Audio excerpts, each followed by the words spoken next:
Hello, for today's video guys, samahan nyo ako. Magluluto na naman tayo ng ating araw-araw na gagawin. So naguluhan jud ko.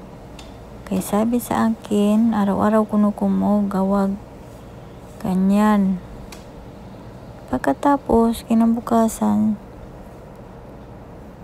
nagtanong bakit naggawa ako. Yun naman ang sabi niya. Tapos sabi naman, kapag gusto lang daw. O okay, gusto. Tapos kinabukasan na naman, nalibugan yun ko guys. Nalibog talagang akong ulo.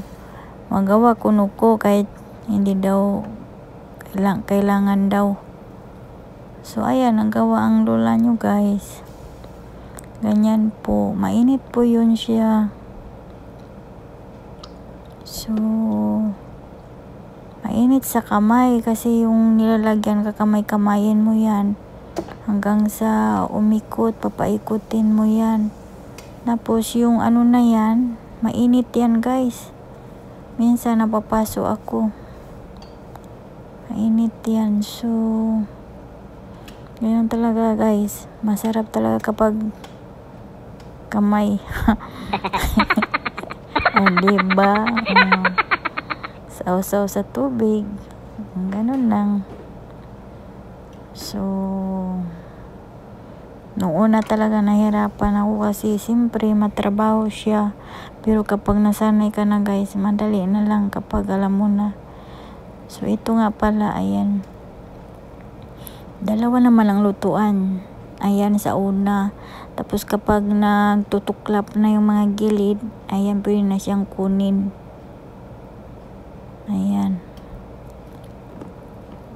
So ayan na siya guys, yung ano, yung tapos na nagawa. Oh.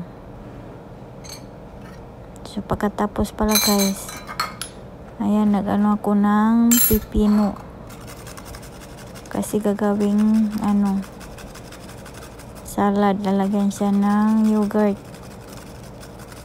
So, ganyan siya guys. O, diba? Masarap siya guys yan pag ganyan, yogurt with ano, yung pipino na ano, binalatan ko yung pipino na yan. Tapos kakayurin. Yan, masarap yan. I-try niyo sa gusto mag-try. Yogurt at saka pipino, tanggalan nyo ng ano, ng balat. Ganyan nino. Tapos lagay nyo ng limon, kaunting asin, yan. Timplahan lang yun, ang sarap.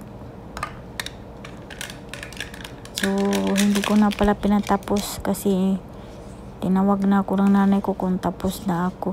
So babu.